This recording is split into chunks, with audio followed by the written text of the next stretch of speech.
জামাত সহ ইসলামী সমঝোতার চেষ্টায় ইসলামী দলগুলো। দর্শক, এই খবরটি প্রকাশিত হয়েছে বাংলা ট্রিবিউনে। বেশ কিছুদিন থেকেই কিন্তু রাজনৈতিক অঙ্গনে আলোচনা যে জামাত সহ ইসলামী দলগুলো একটি রাজনৈতিক ঐক্য গড়ে তোলার চেষ্টা করছে। এর মূল লক্ষ্য হচ্ছে নির্বাচনে একসঙ্গে জোট করে অংশ নেওয়া। সেটি ভেতরে ভেতরে অনেক দূর এগিয়েছে আলাপ আলোচনাগুলো।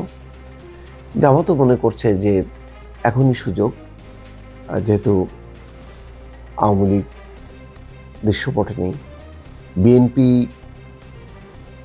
যথেষ্ট পরিমাণ এখন প্রতিকূল পরিস্থিতির মধ্যে আছে এবং নানা জায়গায় আওয়ামী লীগের অনেক বদনামগুলো তাদের কাঁধের উপরে।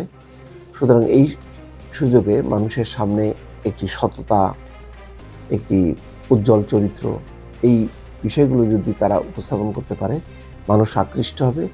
মানুষ যেহেতু বড় দুটি দলের ব্যাপারে নাকশ হয়ে আছে বা তাদেরকে আর পছন্দ করছে না, এই সুযোগে ইসলামী দলগুলো তারা স্বচ্ছ ইমেজ নিয়ে আসতে চায়, এমন একটি ধারণা কিন্তু রাজনৈতিক অঙ্গনে আছে এবং সেটা নিয়ে কয়েকটি ইসলামী দল কাজও করছে।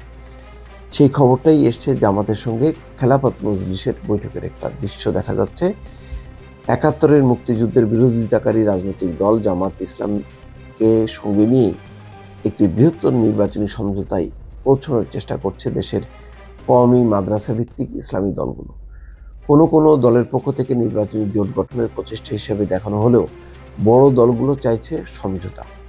এই সমঝোতার রূপ কী হবে, বেশ কয়েকটি দলের শীর্ষ নেতাদের সঙ্গে আলাপ করে এমন আভাস পাওয়া গেছে।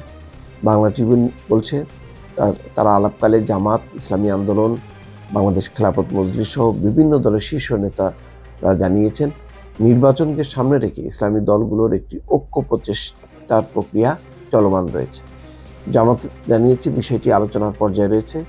ইসলামী দলগুলোর প্রভাবশালী নেতারা বলছেন, পরিবর্তিত পরিস্থিতির পর মাঠ পর্যায়ে সাধারণ মানুষের চাহিদা ইসলামী দলগুলোর ঐক্যবদ্ধ প্ল্যাটফর্ম হোক।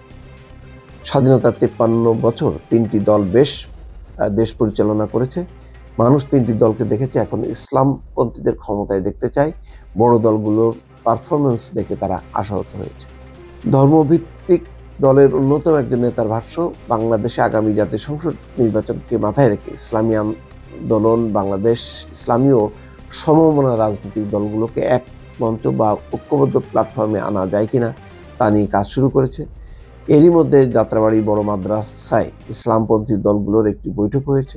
সেখানে দলের আমির, নায়েবে আমির সহ শীর্ষ নেতারা উপস্থিত থেকে জোট গড়ার প্রস্তাব দেন। যাই বোঝাই যাচ্ছে যে বিএনপিকে আগামীতে একটা শক্ত প্রতিদ্বন্দ্বিতা, শুধু যে জামাত ইসলাম সামনে আছে তা না, জামাত ইসলাম সহ অনেকগুলো ইসলামী দল সামনে থাকবে। সেইগুলোকে ফেস করে তাদেরকে নির্বাচন করতে হবে, এটা মোটামুটি বোঝা যাচ্ছে যে নির্বাচনের জোটের প্রক্রিয়া কি। তবে আওয়ামী লীগ না থাকার পরেও এটা একটা জমজমাট নির্বাচন হবে। একদিকে বিএনপি, অন্যদিকে ইসলামী দলগুলো যদি জোটবদ্ধ হয়, সেটা খুবই একটা প্রতিদ্বন্দ্বিতামূলক নির্বাচন হবে এবং মানুষের এখনো মন মানসিকতা বোঝা যাচ্ছে না যে কোন দিকে তারা টার্ন করবে। বিএনপির যেই গণভিত্তি আছে একেবারে তৃণমূল পর্যায়ে, সেখানে কিছু প্রতিকূল পরিস্থিতিও তৈরি হয়েছে সম্প্রতি তাদের কর্মকাণ্ডে, এটাও সত্য। আবার এমন না যে জামাত সহ ইসলামী দলগুলোর প্রতি সাধারণ মানুষের হয়তো সহানুভূতি আছে, ভালোবাসা আছে, কিন্তু ঠিক রাষ্ট্র ক্ষমতায় দেখতে চায় কিনা সেটাও একটা প্রশ্ন আছে। সবকিছু হয়তো আগামী কিছুদিনের মধ্যে পরিষ্কার হবে যে রাজনৈতিক জোট বা নির্বাচনী জোট যেটাই হোক না কেন, নির্বাচনের সময় যত ঘনিয়ে আসবে ততই বিষয়গুলো পরিষ্কার হবে। দর্শক, ভালো থাকবেন। আল্লাহ হাফেজ।